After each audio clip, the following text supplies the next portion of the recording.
Good morning everyone. आज का जो हमारा टॉपिक है वो है formatted and unformatted input and output in C.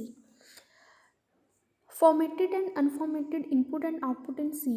Input का मतलब क्या होता है? Input means to provide the program with some data to be used in program. ठीक है, इनपुट होता है कि जब हम प्रोग्राम में इनपुट प्रोवाइड करते हैं, कुछ डाटा देते हैं, ठीक है, कुछ वैल्यूज़ देते हैं वेरिएबल्स की, उसको हम कहते हैं इनपुट। और आउटपुट का मतलब क्या होता है? जब हमारा रिजल्ट प्रोसेस हो गया, हमने दो इनपुट्स दी, हमने दो वेरिएबल्स दी, उनको वैल्यूज़ दी 10 और 20, अब हमने सम करना है, तो जो हमारा रिजल्ट है वो प्रिंट होगा और प्रिंट होके जो हमारा मॉनिटर उस पर दिखेगा।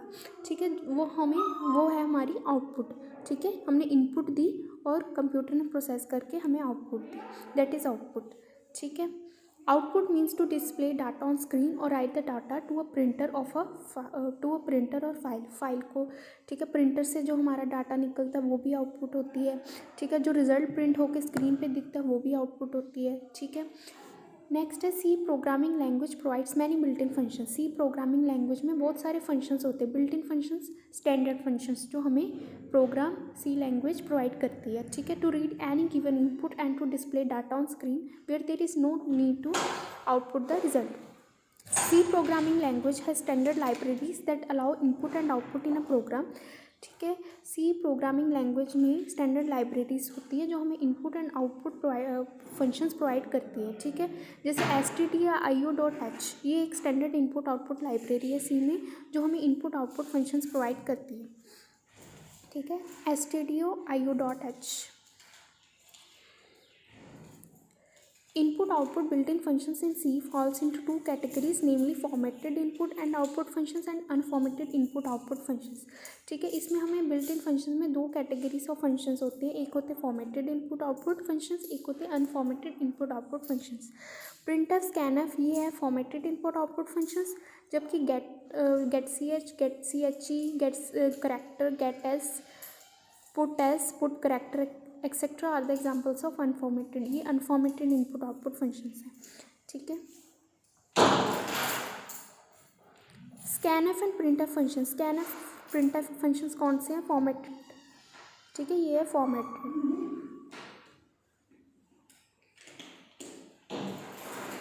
Standard input-output header file named stdio.io.h contains the definition of functions printf and scanf, which are used to display output on the screen and to take the input from user respectively. ठीक है, जो standard input output header file है जैसे कि stdio.io.h, इसमें हमें printf और scanf functions मिलते हैं, जो हमने स्टैंडर्ड लाइब्रेरी पढ़ी है ना stdio.io.h, इसमें हमें printf scanf फंक्शंस ये हमें देती है। जैसे कुछ भी हमने आउटपुट प्रिंट करनी है तो वो printf फंक्शन लगेगा, कुछ इनपुट देनी है तो scanf फंक्शन लगेगा। ठीक है, format can be simple constant string but you can specify, इसमें हमें फॉर्मेट भी प्रोवाइड करते हैं। ये वाले सारे फॉर्मेट हैं। ठीक है, जब हमने प्रिंटिंग करनी है या स्कैनिंग करनी है तो ये फॉर्मेट लगते हैं पहले, जैसे यहाँ पे लगा है ना, हमने जब स्कैन किया फंक्शंस इनपुट दी, ठीक है, तो %d लगता है फॉर इंटीजर्स, फॉर नंबर। ठीक है, %d लगता है फॉर नंबर्स, %s लगता है स्ट्रिंग के लिए, %c लगता है कैरेक्टर के लिए और %f लगता है फ्लोट नंबर्स के लिए। फ्लोट नंबर्स वो वाले नंबर्स जिसमें हम डेसिमल डालते हैं। ठीक है, ये दिया हुआ प्रोग्राम, इसमें क्या, पहले हमने स्टैंडर्ड फाइल लाइब्रेरी ऐड की, हैश इंक्लूड stdio.io.h, ये हमें इनपुट आउटपुट फंक्शंस प्रोवाइड करती है। ठीक है, स्कैनएफ और प्रिंटएफ इसी में इंक्लूडेड होते हैं, इसीलिए हमें इस लाइब्रेरी को ऐड करना पड़ता है। ठीक है, फिर हमने वॉइड मेन फंक्शन लगाया, मेन फंक्शन भी ऐड करना ज़रूरी है। तो उसके बाद हमने 3 वेरिएबल्स को डिक्लेयर किया, यहाँ पे 3 वेरिएबल्स को डिक्लेयर किया, इंट ABC। देन हमने प्रिंट करना है, प्रिंटएफ फंक्शन लगाया, please enter any 2 integer numbers. ये ऐसे ही आउटपुट में दिखेगा आपको। ठीक है, जब आप आउटपुट प्रिंट करोगे तो यहाँ पे please enter any 2 integer numbers दिखेगा। फिर उसके बाद हमने इनपुट दी through scanf function, %d format लगाया, इसका मतलब ये दोनों इंटीजर्स हैं। ठीक है, उसके बाद c=a+b हमने प्रोसेस करना है, डाटा को ऐड करना है, दोनों वेरिएबल्स के डाटा को ऐड करके उसको c में स्टोर करना है, c वेरिएबल में। ठीक है। फिर उसके बाद हमने प्रिंट करना है द एडिशन ऑफ 2 नंबर्स। ये एज इट इज़ ही ये चीज़ प्रिंट होगी यहाँ पे, ठीक है। उसके बाद %d ही लगाना है फॉर रिज़ल्ट, क्योंकि हमारा वेरिएबल्स अगर हमारी इनपुट इंटीजर्स में है तो हमारी आउटपुट भी इंटीजर्स में ही आएगी, ठीक है। उसके बाद हमारा जो रिज़ल्ट है c, उसको वेरिएबल को डाल देना, जो भी आउटपुट आएगी, जो भी आउटपुट प्रोसेस होके आएगी वो यहाँ पे प्रिंट हो जाएगी, ठीक है। उसके बाद यहाँ पे फॉर्मेट स्ट्रिंग्स दी हैं।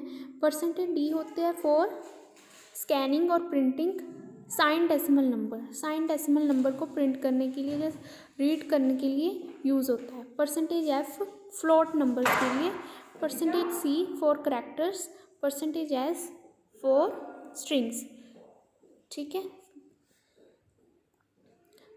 %s जो है वो स्ट्रिंग्स के लिए होता है। Strings means characters, array of characters. जैसे कोई भी नाम प्रिंट करना है, राम, ये स्ट्रिंग है, इसमें एक ये जो सिंपल एक लेटर है वो करैक्टर है, ठीक है।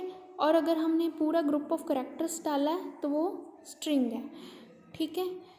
तो स्ट्रिंग जो होती है, इसमें जब वाइट स्पेस, कोई भी स्पेस आ गई, ठीक है, जब हमने राम के बाद कोई स्पेस छोड़ दी, उसके बाद हमारी स्ट्रिंग एंड हो जाएगी, मतलब वहाँ तक ही प्रिंट होगा, ठीक है, उसके आगे प्रिंट नहीं होगा, ठीक है। अगर मैंने लिखा राम शर्मा, तो %s जो ये वाला फंक्शन है वो ये वाली वाइट स्पेस को कंसिडर नहीं करेगा जो हमने स्पेस दी है। राम के बाद ये स्टॉप हो जाएगा, उसके बाद ये प्रिंट नहीं करेगा शर्मा,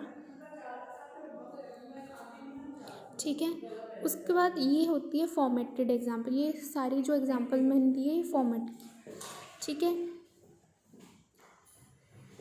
नेक्स्ट आता है गेट करेक्टर और पुट करेक्टर फंक्शंस। ये जो होते हैं ये अनफॉर्मेटेड हैं, ठीक है। The get character function reads a character from the terminal and return it as an integer, ठीक है। The function reads only single character at a time. You can use this method in a loop in case you want to read more than 1 character, ठीक है। ये तब हम use करते हैं जब हमें एक से ज़्यादा करेक्टर्स को रीड करना है, तब हम पुट करेक्टर फंक्शन लगाते हैं, ठीक है। पुट करेक्टर फंक्शन तब लगाते हैं जब हमें एक से ज़्यादा करेक्टर्स को प्रिंट करना है या रीड करना है, ठीक है। ये 4 वैसे करेक्टर्स होता है, get character, put character, character functions के लिए होता है, ठीक है। और get S put S function strings के लिए होता है। Get S function reads a line, कोई लाइन हमने प्रिंट करनी है या कुछ भी प्रिंट करना है, रीड करनी है या प्रिंट करना है, तो हम गेट एस और पुट एस फंक्शन लगाएंगे, ठीक है। स्ट्रिंग क्या होता है? String this is a pointer to array of characters, ठीक है। ग्रुप ऑफ करैक्टर्स को ही हम स्ट्रिंग कहते हैं, जैसे राम, ठीक है। ये डबल कोट्स में स्टोर्ड होता है यहाँ पे, ठीक है। डिफरेंस क्या होता है स्कैनएफ और गेटएस में, ठीक है। स्कैनएफ भी रीडिंग के लिए यूज़ होता है, गेटएस भी स्ट्रिंग की रीडिंग के लिए यूज़ होता है, बट डिफरेंस क्या है कि जो स्कैनएफ फंक्शन है वो stops reading character when it encounters a space. जब स्पेस आ गई तो ये अपनी रीडिंग छोड़ देता है, जैसे राम शर्मा, ठीक है। तो ये अपनी रीडिंग को छोड़ देता है, जब भी स्पेस एनकाउंटर होता है, जब भी स्पेस आती है तो ये अपनी रीडिंग को छोड़ देता है। लेकिन जो गेट एस फंक्शन है वो इसको भी एज अ करेक्टर रीड करता है, स्पेस को भी एज अ करेक्टर ही रीड करता है, ठीक है। If you enter name as a Sanjay Kumar using scanf, it will only read and store Sanjay and will leave the part after space, but get S function will read it completely, ठीक है। लेकिन जो गेटएस function है वो पूरा संजय कुमार को रीड करेगा और स्पेस जो बीच में आ रही है उसे एक सिंगल करेक्टर की तरह ट्रीट करेगा। Thank you.